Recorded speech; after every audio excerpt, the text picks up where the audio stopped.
welcome back to the Hideout, you guys. I'm so glad you guys can make it. We are finally back with Jujutsu Kaisen chapter after being on break last week, and we are here with chapter 133 of Jujutsu Kaisen. 133, we are at the end of the Shibuya arc, you guys. It is coming to its close, finishing out. It has been absolutely insane. This chapter, I don't even really, I guess I can start at the beginning of this chapter, and we got a little bit of some flashbacks coming into this chapter, you guys. As you guys seen, we went back in time a little bit. We got Toto and Nita.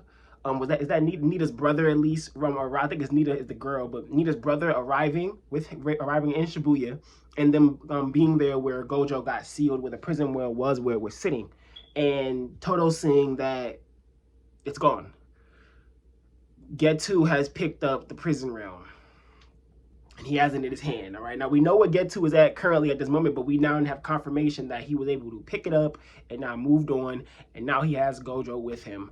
And then we have that right before Toto was saying, okay, now let's go check on brother. And then we have the meteor crashed everywhere, and we have Kusakabe.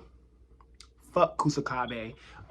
We have Kusakabe and Panda's. Kusakabe sitting like the little pussy he is, and Panda picking up all this stuff and moving him and helping him, you know what I'm saying, get out from under the rubble. And now Kusakabe's pissing and shit in his pants like the bitch he is, talking about, oh, I thought Itadori had control over the flesh, is that and the third. And Panda's all like, no, bro, that was Sukuna. Sukuna clearly had control or something like that. And he's all like, well, if Gojo's not around, then I'm agreeing with Itadori being killed. Like,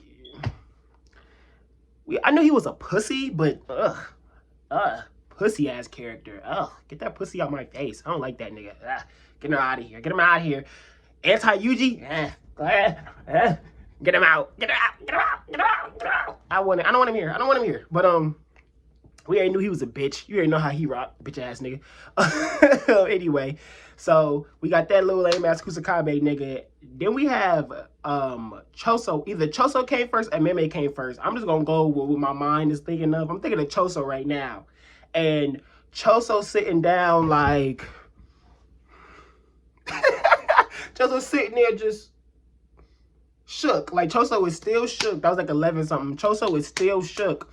And he's like, yo, what the fuck? Like, what the fuck? Like, just thinking about the memory shit. And he gets another little image of Yuji going to him, brother, you feeling well? You all right? Like, knowing damn well that's not his brother. Like, he is like, my nigga is sitting there like,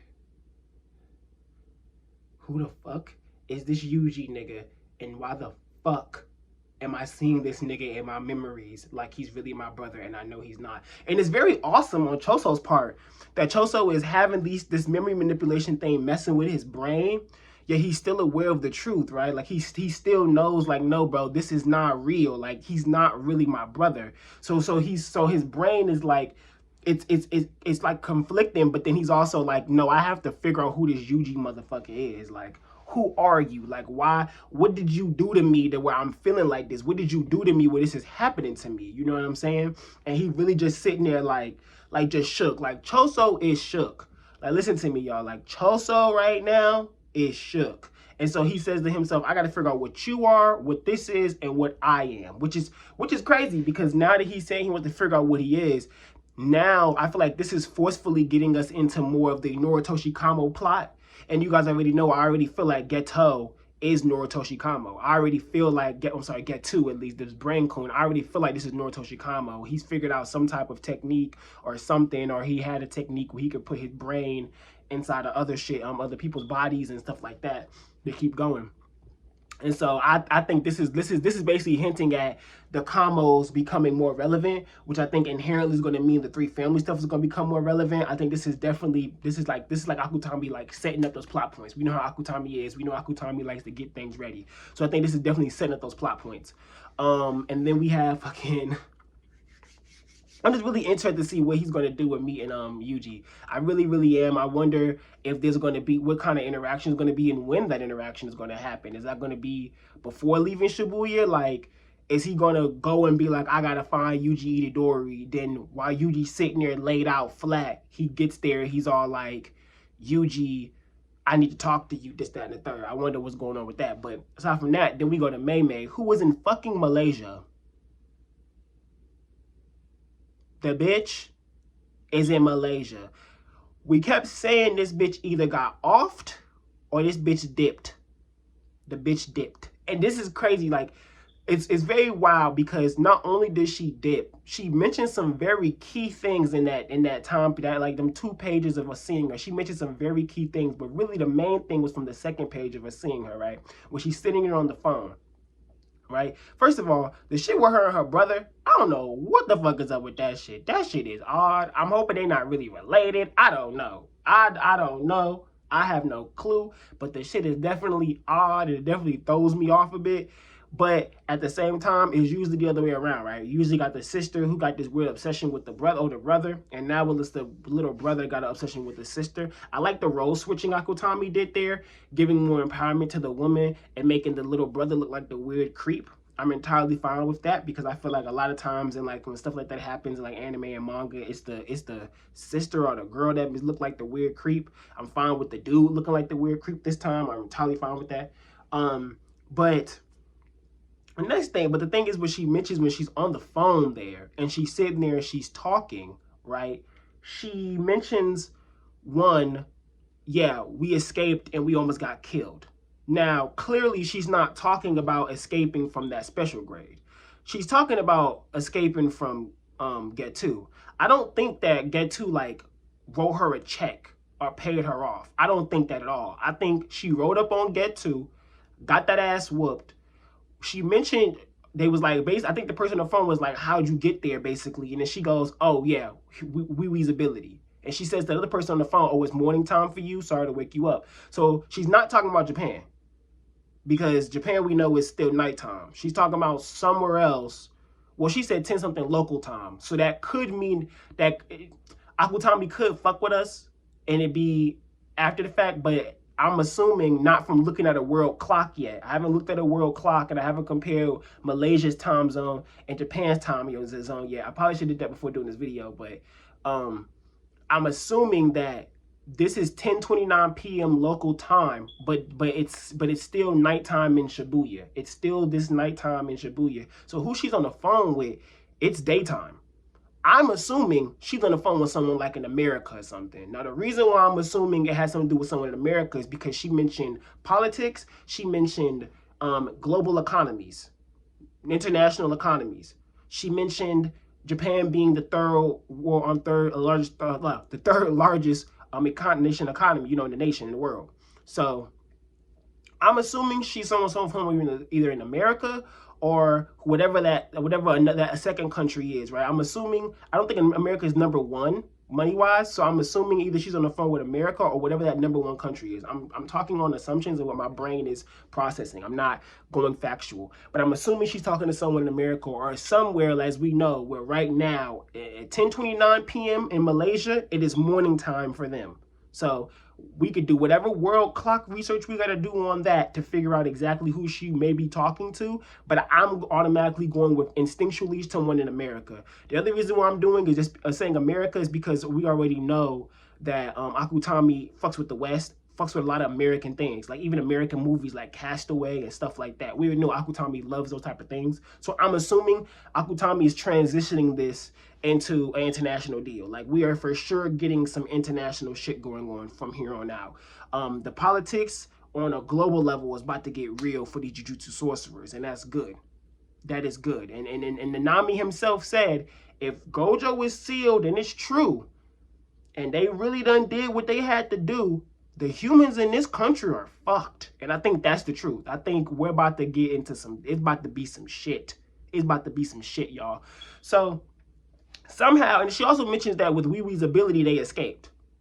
So we know he had the simple domain thing. We ain't never seen his ability. So Wee has some type of escape ability, which makes sense if considering what she ain't really got nothing other than the bird shit. So she needs Wee if she gets into something too deep and got to get the fuck up out of there. Mei Mei prioritizes her life over everything, other than money, probably. She prioritizes her life over everything. So she probably had Wee there knowing, if shit hit the fan, if we need to get the finnock up out of this bitch, no matter what happens, I'm ready to get the finnock out of this bitch. And that's exactly what happened. They got the finnock up out that bitch. That shit's crazy to me. And so she makes it obvious that this is about to be some global international things going on. On that atop of Kusakabe mentioning Itadori's execution, especially if they find out that he already has 15 fingers in him, they're going to try to execute him. So I think Yume is going to end up being way more relevant in these upcoming arcs. But before we get into that, let's finish the chapter. So then after we get the Mei Mei thing, we continue on, and then we get the Mahito. Again, Mahito, Getwo, and Getwo saying, I can save you. And then Yuji showing just how far he's come in terms of just like dealing with all of this stuff. He automatically breaks it down like Mahito just yelled Geto. That's Geto. He got on the robes and everything. That's the op that has Gojo. Give him back. You know, he's instantly like, nah, okay, more smoke. More smoke, more smoke, more smoke. Love it. Love it. He's not pausing like, what's going on here? Who's that? What's he doing? He's like, oh no, smoke. Okay, get to it, Yuji. Come on, we gotta scrap this nigga. We gotta get Gojo. We gotta scrap this nigga. I love it. And then we have Getwo going, Sukuna's vessel. Listen, bro. No. He's like, no. Like it whoops Yuji's ass standing still. Walid starts making these Edo references, starts talking about that catfish reference curse, and that's him talking about that catfish before actually using that catfish ability to do damage to Yuji. I found that ability so cool. It made a giant hole look like it fell under Yuji's feet, and Yuji felt like he fell backwards, but really he just fell over, which is crazy. He just fell over, and then the fucking curse shit coming down and going on him. Like first it hits him like this and it grabs him. So I can imagine him talking about the catfish makes sense. It looks like he got grabbed with some type of fish net, right? Like he goes and he like snagged up in the fish net, guarding the shit. The next thing you know, it's like it like piles on top of him, crushes him down, and he's like smashed down real heavy. And then clothes effed up, body all scratched up, but he survived it. And it seems like Getwo was like trying to fuck him up. Like I don't think he was trying to kill him, but I definitely think he was trying to do him dirty. Like really, I think he was just trying to knock him straight obsolete. And then Getwo was just impressed. Like, oh, I'm impressed. Okay, Sukuna Vessel, you not a hoe, bitch. Like, like you're not a hoe, bitch, my nigga. You kind of you stood up for that one. I feel that you stood through that one.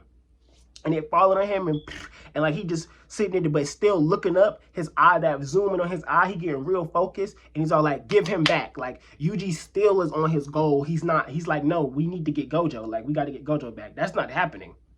That is not happening. Gojo's gone. Like Gojo is snagged. Shibuya is an L. Shibuya is an L of all L's. This is a fat ass L that they just took this arc. This is a fat ass L. Okay. This is not a dub in the slightest. They ain't got a dub nowhere. The dub is whoever survived. Whoever survived, all you can say to yourself is, yeah, I survived. Other than that, they ain't do that. That's an L. This is straight L's for them. And then so it gets even worse because then he starts just doing all of this, spitting all this, just talking about betrayal basically, and talking about just how humans are. Then he mentions how Yuta would have lost against Geto if Geto didn't split his curses, sent some to Kyoto and then sent some to Tokyo. We knew that though. I'm gonna say I knew that though. I told people about that before. I said Yuta's powerful and all, but like we all know that Geto split his stuff. I just talk about that on Twitter all the time. Like Geto split his power. Yes, it still is extremely impressive that Geto got his ass beat by him. I'm saying Yuta being the impressive one, but that Geto got his ass beat by Yuta. It still is impressive because everybody else that ran up on the nigga in that scrap got beat up. Panda, Maki, Inumaki, all of them got beat up. Speaking of which, we have not seen anything with Inumaki yet in a while. He's probably dead. Disclaimer for the Inumaki fans watching this, he's probably dead, which is going to hurt my feelings tremendously. But I think he's dead. But anyway, and then we have like I said, Getwo continue to pummel Yuji. Now I don't know what the hell Mahito was trying to do.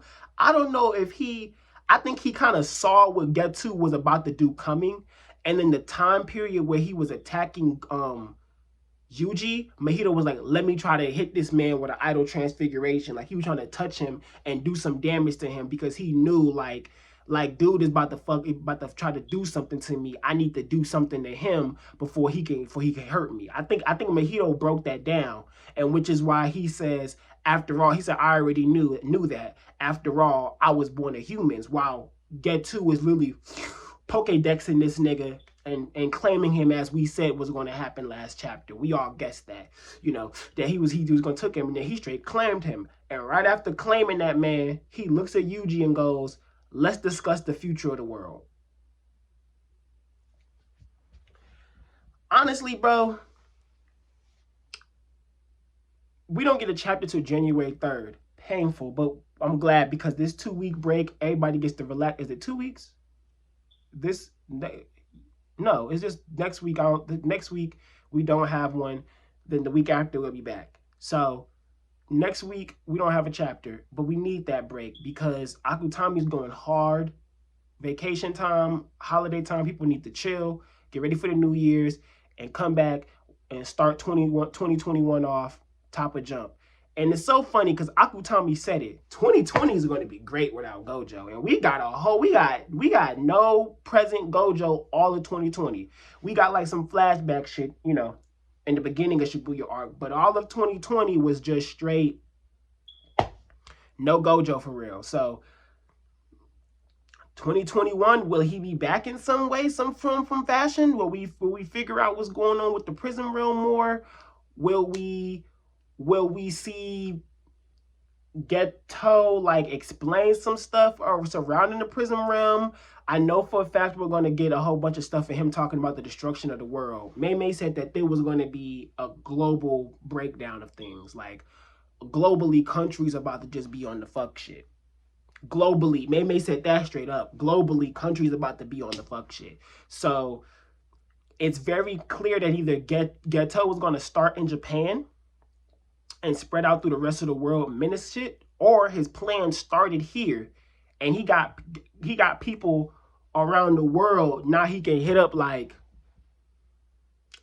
it's time. Because when you think about it, Gojo used to do, he did stuff overseas all the time. They said it, that he always did stuff overseas. So now that they got this man about the paint, Getwo about to be like, yup, curse users in America, fuck this shit up. Curse users in Canada, fuck this shit up. Curse users in the UK and China, fuck this shit up. Like, they really about to just say, fuck this shit up. So, boom. So I think it's going to either China or America. I think Mei Mei was on the phone with. I do think it was America, though, because I think China and Malaysia, it still wouldn't be morning time. I'm just going off of my what I remember, not sure. But, like, it's so much to unpack with this chapter, so much to break down, so much going on. And it's so many things Akutami's building up to and getting ready. Like, what is this Choso thing about to be with him going after Yuji and wanting to know who he is and what Yuji is?